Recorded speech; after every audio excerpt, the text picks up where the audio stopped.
Hello everyone. Previous video में हम पढ़ रहे थे pressure waves in a gas column और लॉन्गिट्यूडिनल वेव्स इन गैस। ठीक है, उसके अंदर हमने एक डेरिवेशन किया था और प्रेशर वेव्स के लिए एक डिफरेंशियल इक्वेशन को कैलकुलेट किया था। इससे हमें ये समझ में आया था कि गैसेस के अंदर जो प्रेशर डिफरेंस प्रोड्यूस होता है वो वेव की फॉर्म में आगे से आगे क्या हो सकता है, ट्रांसफ़र हो सकता है या प्रोपोगेट हो जाता है। ठीक है, उसमें हमने ये देखा था कि ये जो प्रेशर वेव्स होती है ये कंप्रेशन और रेयर फ्रैक्शन के फॉर्म में आगे बढ़ती है, यानी संपीड़न और विरलन के तौर पर एक जो गैस होती है उसके अंदर आगे बढ़ती है। और ये जो वेव्स होती है ये नेचर में क्या कहलाती है, लॉन्गिट्यूडिनल वेव्स कहलाती हैं। और इसका सबसे अच्छा एग्जाम्पल है जो प्रेशर वेव्स हैं, यानी कि गैसेस के अंदर जो प्रेशर डिफरेंस होता है उसका वेव के फॉर्म में आगे बढ़ना या प्रोपोगेट होना। तो इसका सबसे अच्छा एग्जांपल है साउंड वेव्स इन एयर। हम जब बोलते हैं तो एयर एक मीडियम है, एक गैसेस का मिक्सचर है, तो गैस मीडियम हो गया। तो गैस के अंदर हमारा जो साउंड होता है वो बिल्कुल इसी तरह की प्रेशर वेव के फॉर्म में प्रोपोगेट होता है। तो इसका सबसे अच्छा एग्जांपल है साउंड वेव्स इन एयर। तो कुछ साइंटिस्ट ने इस साउंड वेव को एग्जांपल मानकर प्रेशर वेव्स को एक्सप्लेन करने की कोशिश की। सबसे पहले तो हम ये देख चुके हैं कि ये जो इक्वेशन आती है उसके अंदर हमें इस वेव की वेलोसिटी जो मिली थी वो हमें मिली थी √k/ρ। तो इस चीज़ को हम अपने ध्यान में रखने के लिए यहाँ पर लिख लेते हैं कि प्रेशर वेव्स की जो वेलोसिटी होती है किसी मीडियम के अंदर, गैसियस मीडियम के अंदर, वो होती है √k/ρ। अब सबसे पहले आती है न्यूटन्स हाइपोथेसिस। न्यूटन ने अपनी हाइपोथेसिस के थ्रू इस चीज़ को समझाने की कोशिश की। न्यूटन ने ये बताया कि जब भी साउंड वेव एयर के अंदर ट्रैवल करती है तो उसका जो संपीड़न और विरलन का जो प्रोसेस होता है, या फिर हम कह सकते हैं उसके जो रेयर फ्रैक्शन और कंप्रेशन का जो प्रोसेस होता है वो इतना स्लो होता है। ठीक है, वो बहुत ही स्लो होता है। और जब भी हमारा जो कंप्रेशन प्रोड्यूस होता है उससे जो एनर्जी निकलती है वो क्या चली जाती है, एटमॉस्फेयर में चली जाती है। और जब रेयर फ्रैक्शन होता है तो उसके लिए जो एनर्जी हमें रिक्वायर्ड होती है वो एटमॉस्फेयर से ले ली जाती है। यानी कि कंप्रेशन होने पर जब टेम्परेचर बढ़ जाएगा तो वो टेम्परेचर हमारा एटमॉस्फेयर में चला जाता है, और जब रेयर फ्रैक्शन होगा और टेम्परेचर कम हो जाएगा, विरलन होने पर टेम्परेचर कम होगा, तो वो एनर्जी एटमॉस्फेयर से ले ली जाती है। और ऐसा इसीलिए पॉसिबल हो पाता है क्योंकि ये चीज़ें बहुत ही स्लो होती है और बहुत आराम से होती है। ठीक है, तो इससे कुल मिलाकर के जो हमारी पूरी प्रोसेस होती है प्रोपोगेशन ऑफ वेव की, वो एक आइसोथर्मल प्रोसेस मानी गई। न्यूटन ने उस प्रोसेस को क्या माना कि ये प्रोसेस जो होती है उसमें टेम्परेचर में कोई भी चेंज नहीं होता है मीडियम के, और ये जो प्रोसेस होती है हमारी आइसोथर्मल प्रोसेस होती है। ठीक है, अब अगर ये आइसोथर्मल प्रोसेस होती है तो आइसोथर्मल प्रोसेस के लिए फॉर्मूला क्या होता है, आइसोथर्मल प्रोसेस के लिए फॉर्मूला होता है बॉयल्स लॉ, जो कि क्या कहता है, PV = कांस्टेंट। तो सबसे पहले हम इस चीज़ को चेक करते हैं कि क्या जो न्यूटन ने अपना कॉन्सेप्ट दिया था वो सही है या नहीं। तो हम इस इक्वेशन को डिफरेंशिएट करते हैं विद रेस्पेक्ट टू V।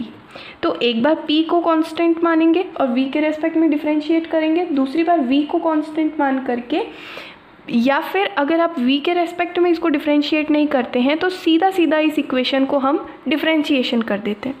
एक बार मैं P को कांस्टेंट मानती हूँ तो ये हो जाएगा dV, प्लस दूसरी बार मैं V को कांस्टेंट मानूँ तो ये हो जाएगा dP, और जो कांस्टेंट होता है उसका डिफरेंशिएशन हो जाएगा 0। यहाँ से मुझे ये मिलेगा PdV = -VdP। यहाँ से ये जो dV है इसको डिवाइड में भेजूंगी तो P = -VdP/dV। ये जो V है उसे मैं इसके अपॉन में लिख सकती हूँ, तो मुझे मिलेगा P = -dP/dV/V। ये फॉर्मूला कुछ जाना पहचाना लग रहा है, हमने जो पिछला टॉपिक पढ़ा था उसमें भी इस चीज़ को यूज़ किया था। ये है हमारा स्ट्रेस डिफरेंस इन प्रेशर, जो कि किसके बराबर होगा, प्रतिबल या स्ट्रेस के बराबर होगा। ये चीज़ है हमारी विकृति या फिर स्ट्रेन। ठीक है, आयतन विकृति या फिर वॉल्यूम स्ट्रेन।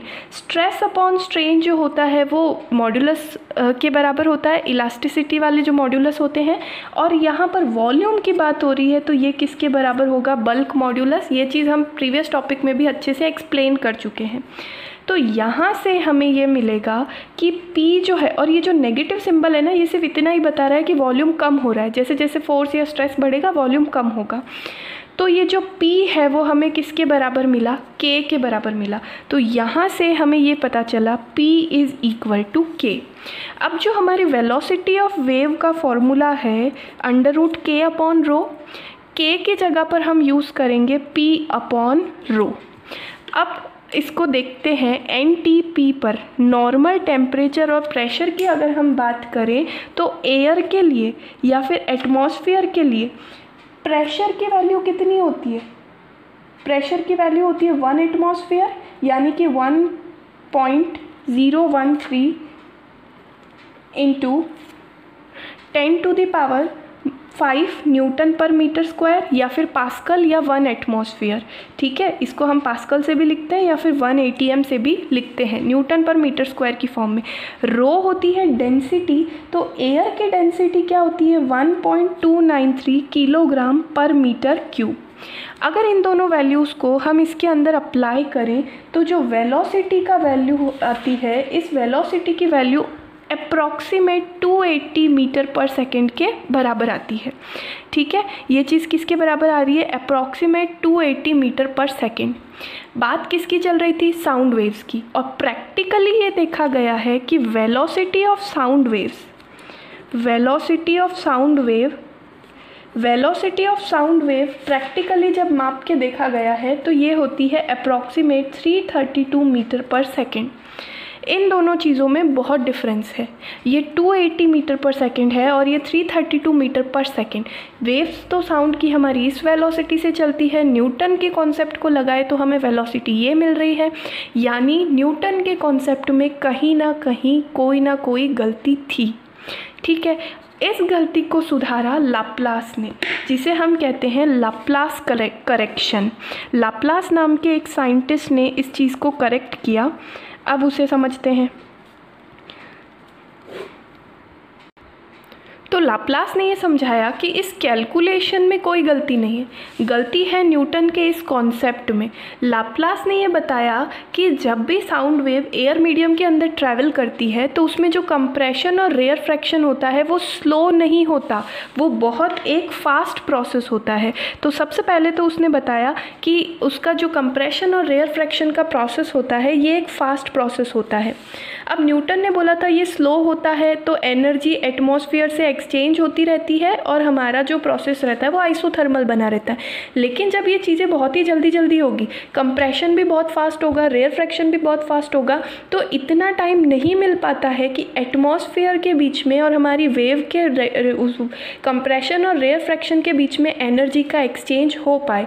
यानी कंप्रेशन से बनी हुई एनर्जी एटमॉस्फेयर में नहीं जा पाती और रेयर फ्रैक्शन से जब टेम्परेचर कम हो जाता है तो वो उसके पास इतना टाइम नहीं होता है कि वो एटमॉस्फेयर से टेम्परेचर को या एनर्जी को अपनी तरफ ले सके।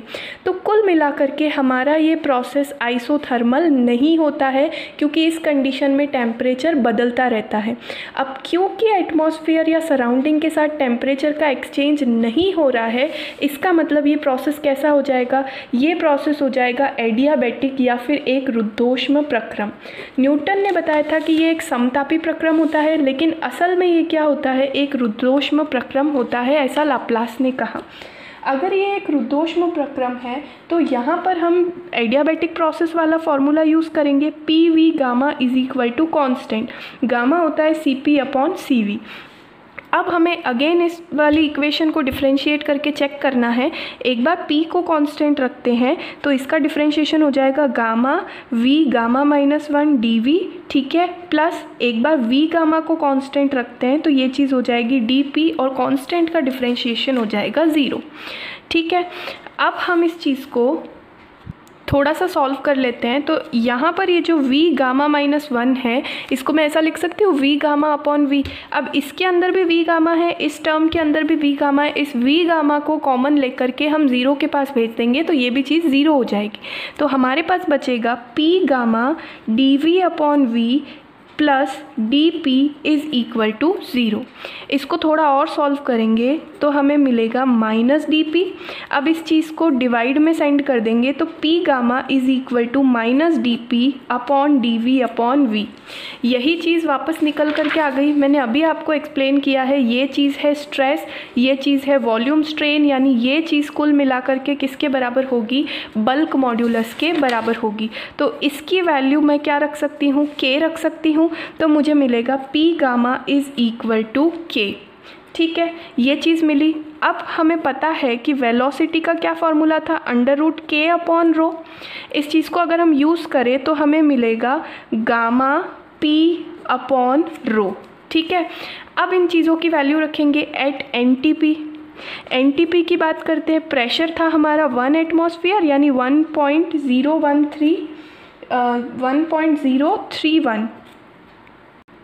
13 इंटू 10⁵ न्यूटन पर मीटर स्क्वायर। और रो हमारा किसके बराबर था, रो था हमारा 1.293 किलोग्राम पर मीटर क्यूब। और गामा की NTP पर वैल्यू होती है, गामा इज़ इक्वल टू 1.41। इन तीनों वैल्यूज़ को जब हम इसके अंदर पुट करते हैं तो वेलोसिटी की वैल्यू निकल करके आती है अप्रॉक्सीमेट 332.5 मीटर पर सेकेंड। तो लाप्लास की कैलकुलेशन से वेलोसिटी निकल कर आ रही है 332.5 मीटर पर सेकेंड, जो कि इसकी प्रैक्टिकली कैलकुलेटेड वैल्यू के बिल्कुल बराबर है। प्रैक्टिकली इसकी वैल्यू लगभग 332 मीटर पर सेकेंड आई है और लाप्लास ने भी कुछ यही वैल्यू हमें निकाल करके बताई थी। यानी ये बात बिल्कुल सही है कि कंप्रेशन और रेयरफैक्शन जो होता है वो बहुत ही फास्ट प्रोसेस होता है, ये एक एडियाबैटिक प्रोसेस होता है। और इस चीज़ को यूज़ करने पर साउंड वेव की वेलोसिटी हमें 332 मीटर पर सेकेंड अप्रॉक्स मिलती है। ठीक है, अब हम ये देख लेते हैं डिपेंडेंस ऑफ वेलोसिटी, यानी वेग की निर्भरता, कि ये जो वेग है वो हमारा किन किन चीज़ों पर डिपेंड करता है। तो अभी हमने वेलोसिटी की वैल्यू क्या लिखी है, velocity is equal to gamma p upon rho. ठीक है, रो इज़ इक्वल टू क्या होता है, m अपॉन v। और हमारे पास गैस, आइडल गैस की रिलेशन क्या होता है, PV is equal to RT। ठीक है, यहाँ से अगर मैं 1 अपॉन v की वैल्यू निकालूँ तो मुझे मिलेगा p अपॉन RT। इस p अपॉन RT की वैल्यू को अगर मैं इसके अंदर अप्लाई करूँ तो रो हो जाएगा MP अपॉन RT। इस चीज़ को हमें इस वाली इक्वेशन में अप्लाई करना है।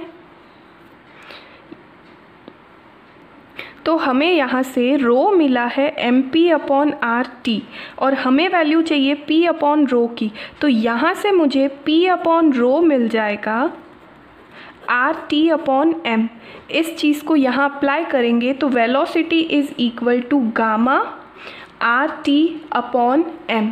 तो इससे हमें ये पता चलता है कि वेव की जो वेलोसिटी है वो मीडियम के प्रेशर पर डिपेंड नहीं करती है, वो गामा पर डिपेंड करती है, आर तो हमारा कांस्टेंट है, टेम्परेचर पर डिपेंड करती है और उसके मॉलिक्यूलर मास पर डिपेंड करती है।